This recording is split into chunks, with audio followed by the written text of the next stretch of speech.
Hey, guys from Niparonsi, do you have any questions? One question each, or something you can think of?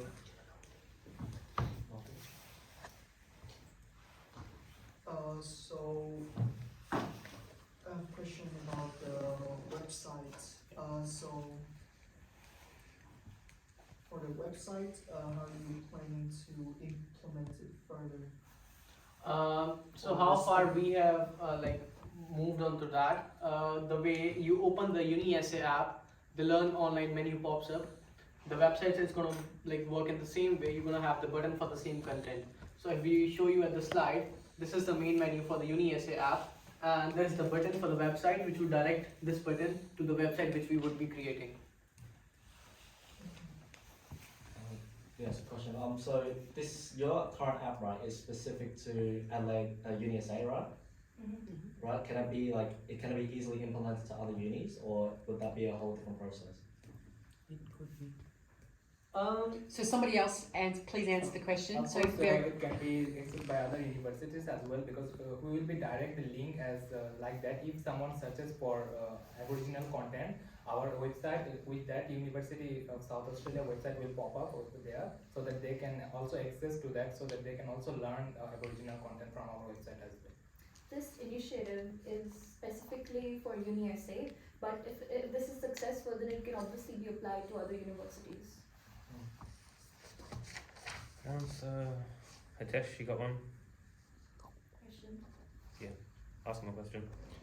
As you are saying that whenever someone search about the Aboriginal content, then that website will pop up, and you have done some username and password. Yeah. So how each person can manage with that? So there in the can we have somebody else in the team answer that question? Spread it amongst the team. So what was the question? Sorry, it was about the username and password management, was it? Ask again, Hitesh. As you said that anybody can use this knowledge of ACUP from your website, that is of UniSA. So how each person can manage that, as you have a page like in which you ask for the username and password. Can I? You already asked one. Give Jake a start. So we can just say that this is specifically for... Sahana, can you let Jake answer the question, please? Our vision is Yeah, go ahead, Amin. So our vision firstly is to create this website only to the staff members and the students for the UniSA. So if it goes up, and then we can have the another option in which there is no such a maybe there will requirement be for the username and the password, by which everyone can easily access the content that we have in this website. Great, good answer. See, the point has been missed. This is specifically for integrating it in STEM courses. Yeah. Right. So, for example, I'm an IT student. I log in with my ID, and then all the content, Aboriginal content that is parallel with the ACUP will pop up. But UniSA already has a home page for ACUP, which can be accessed, but this is course-specific content. So this is specifically for UniSA students and staff. Yep, good response. Can Good you- coverage and a very good question. Really helpful to be thinking about this. Mark, do you want to go ahead? Yep, sure. Can you turn the computer back on? Wake it up. So yes, so it's a couple of comments first. I thought it was really good. Your approach to a pitch was super sensible. You talked about Jane or the clients, and then you kind of jumped straight into her pain points, the problem that you thought that she had, and then jumped straight into your solution, which is exactly what you should have done. And then you spent the majority of the time talking about your solution and the features it had and how good it was going to be.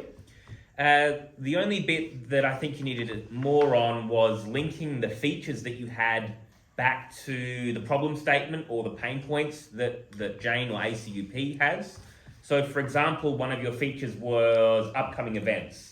How is upcoming events, how does that help solve your problem statement? How does that alleviate Jane's problem, pain points? Specifically, Jane's problem, one of them that we decided to select was raising awareness. Mm. So if we had the announcement section on the homepage of our ACUP website, it would be there. There would be no barrier to try and find this announcement section. Mm. So it would be visible as soon as the student logs in. So they don't need to go and try to find this somewhere. They already know it's there right in front of them. And did you want to add to that? No, it's all. Okay. Another question I had is you have a library function as well, right? So how does the library on this website differ to the library that the university already has? Like we already have a uni library where you can search for resources. How is this better or So- different? According to us, another pain point which he was facing was the visibility of the ACUP content. Mhm. What we are thinking that the library button for this particular thing would like pressurize or highlight the main ACUP content rather than all the books at the same time. So the first popping ones would be the ACUP content regarding books. Would there be, continue on from that, what would be the connection then using the digital resources of the university's library? How would you integrate that with the existing library? Sorry, couldn't really make a connection with the question and the like. Can you please Yeah, rephrase it? yeah. You've already highlighted a really good rational reason Yeah. why you would have this separate library. Yeah. So using the technology to make it appear that it's a separate library, how might you use the university's existing library platform rather than creating something digitally new? Sahana? UniSA's library is it tackles it from a lot of perspective, not only from the particular course that I am studying. It has ACUP content related to maybe arts field, or maybe related to history, maybe related to science. So if someone wants to indulge more further from their own degree, then they can use that library function. But the motive here is to at least have some type of content that the student would like to engage. And the whole reason of adding the ACUP STEM button on the home page is to increase the visibility. It should not be like it's in a subsection as a subpoint. It should be straight in front of you when you log in. Yeah, and again, continue on from my question and going that little bit deeper. How might you think about the types of existing technology rather than reinventing that would create this unique library, drawing on the existing library from a technology perspective? That's going to be an e-library, not directing towards the books in the library we have. That's going to be the e-library books that the university offers. So I guess it's a better connection towards the I'm asking a technological solution. question about the technologies, the platforms that exist, Yep. not specifically about content. How might you use an existing technology platform to benefit you in a site that utilizes an existing university website? You can add filters. Yeah, we need filter. Yeah? Right. Thinking as software engineers, that's the premise of my question. So that was what Suhana was telling that. So the platform would be different for me. So I'm a like IT student. Suhana is a history student for sake. So that's what Suhana said, that if she's accessing the library, the menu would pop out Yeah. the history related ACUP Yeah, content. totally get that. Thank you. Moving on. Okay. I think the answer she was looking for is that the university already has a library system. Yeah. And so you could reuse the current university system, but then apply your highlighting filter to it, or This Well- is UniSA's library. so it uses That's what yeah. she's yeah. Thank you. That's what he was You've asking. yet to tell us that. That's what you're saying. That's the filter according to the course you are studying in the reference. to Thank you, ACUP content. Suhana. Now that's more clear. Yeah. Yeah. Thank you. Oh yes. So my last question is: if I'm, somebody who's trying to create these quizzes, upload videos, like how does this website help me do that? Like, what's the process if I want to add a new quiz to this website?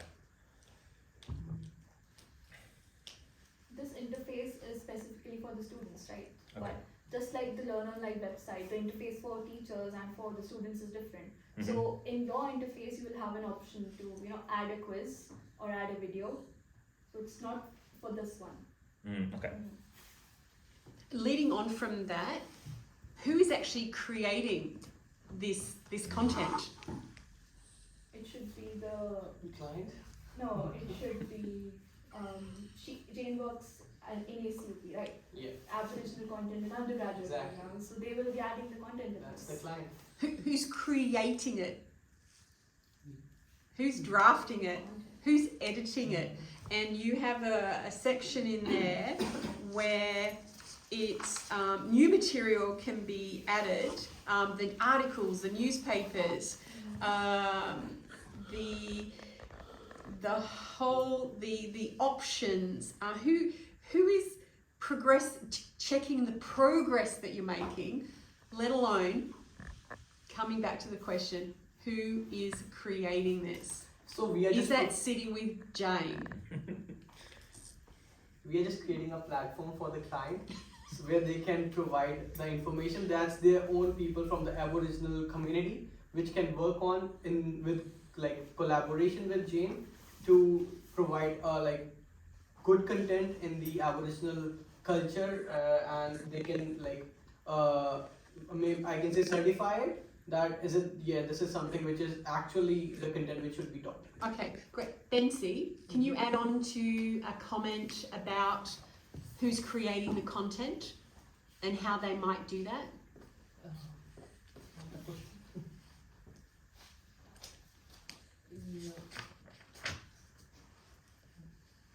Another question? Another question? Nothing to add on that? Okay, I'll wait till Mark's finished going through. I was just double dipping on his initial question. No, that's it. Other than I thought it was really quite good. The presentation, the pitch itself, I thought was really good. Yeah, I double down on that. You started with storytelling. You really nailed it in taking us on a journey, and really commend you for the way that you shared that. And it seemed like one voice going through the whole presentation rather than individual components. It didn't seem to be written by 6 people. It seemed like one unit. So I commend you on making that happen. And the acknowledgement of the country, that was straight up front, and it was a flawless interaction and engagement. Right from the beginning, we knew what you were focusing on, why you were there, and you were very clear about who you were presenting to. I really commend you on that. And acknowledge Jane being in the audience, so yeah. Yes, exactly. And even beyond Jane, you really brought us all into the presentation, and you identified who you were offering this tool to, and why. You kept answering a lot of why questions, and kick-started your statements with a lack of visibility. You were really clear in your articulation of what you were focusing on, and you used your prototype very effectively. And you weren't speaking to the prototype, you were using that as a visual aid to amplify what you were speaking about. Highly commend that. I'd like to know, I had a question about the events part as well. And I'd actually like to know a little bit more, Ishin, about the events part. No, not the events, the language part. Could you expand on that language component? Yes, because Aboriginal language is we are not familiar with the Aboriginal language.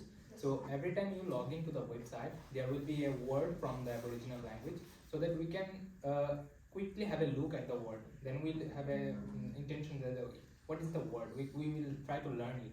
Then that's why every time we log in, we get a different word, and we can learn more about the Aboriginal language in that. Fantastic. Now, what sort of algorithm, programming, code will you use to set that up so that each time an individual logs in, because it could be the same person who logs in the next 5 times before somebody else logs in, how will you activate that language? Of course, it will be for a particular student, because if particular students log in and log out every time, he will get a word, and it will be like a dictionary or a serial for the words. So every time he logins, the next word will pop up. The next word will pop up. Yep, nice solution. That's really empowering. Yeah, going back, I still have who creates that content, the videos. We've gone there, and I had a question of the contacts. So Bensi, this comes back to you on the contacts page. The coordinators, who are they? Coordinators. Yeah. It's not on all students are not same. We created for easy to use them. Who are they? Coordinators, members of ACUP. Yeah, and does ACUP already have people in coordination positions? Yeah. Where did you find that evidence? On library. In the library? Yeah. The library showed a list of people who work in ACUP as coordinators. Yeah. Okay, I'll take that at face value. If And- memory, sorry. Go ahead, Jake. If memory serves right, it was only one full-time coordinator, and that was Jane herself. So Yes, so I was a bit confused that you're putting a lot on Jane. so I wasn't sure if you were trying to suggest that the university could invest in providing coordinator roles. yeah, well, That could be one of the solutions for that. Okay, and then you've got Aboriginal Studies faculty. Who are they, Bensi? Studies faculties. Who are they? Us. Okay, yeah, so I had a little bit of confusion about that contacts page, and whether it meant that anyone could call them up, send them an email. What were your expectations on those contacts, and whether or not those contacts were the answer to the question on who's going to create and upload that content? To actually pull this off, you need teachers, you need staff, and you need to have a club related to Aboriginal content. So to actually get this done, you need people to do this stuff. Yep. We have just an idea that can be implemented in case the staff decides to implement that. Great, and really good to know that, and that would be helpful for Jane and other members of the audience to have that highlighted, that this is great to have should this project go forward, and that you had considered that. In conclusion, for me, final piece of feedback, what stood out to me with your innovation, because that's what you really have come up with something fresh and new, is that you appeared to base it on gaming principles. Can someone just give me some input on what aspect of gaming you brought to your solution, to your idea? Anyone want to talk about gaming in this context? Yeah, so that's what I was, when I pitched my idea, I explained about the human psychology more than the student psychology. That was to hike the engagement, that was completing the quizzes and reflections on time and popping up with the certificates of acknowledgement for the same. I think that's the only gaming idea we had put it in that, the most integrated one in that. So how could you have expanded on the idea of using gaming theory, gaming technologies, to further advance your pitch and around the product? At the moment, I don't feel any of them integrating right now. But if we have a deeper look into that, maybe after some time researching on that or having a more brainstorming with that, we could figure out something like Okay. that. Does anybody else want to add in on about gaming theory, game theory? This aspect about your initiative? Just like in a game, you have different levels, and to get a prize, you need to complete different levels. So having this check your progress kind of thing, it looks like you completed one quiz, you completed a reflection, now you need to do the other quiz, and you want to get that certificate. Yeah, no, that's really clear. Yeah, brilliant. Okay. So how do you know that sort of gamification works? Like, because there's been a ton of research on how you provide these sort of incentives to get people to complete goals. So like, how do you know that that's the best way to gamify the system? You know, could you have done another approach? Like, did you guys do research to kind of back up that this is the best way to gamify Being the the system? student studying the STEM courses which I have read is that once I complete any of the quiz, the first thing that comes to my mind is to check my score or check the comments that I have or what I have got, what's the grade I have. So sharing that interest in common, we decided that this could be one of the things to hike the engagement as I said earlier. Okay. Yeah, you're relying, okay, personal experience then. Okay, That's it from me. yep, yeah, we're all good. Well Thank you very done. much. Good stuff.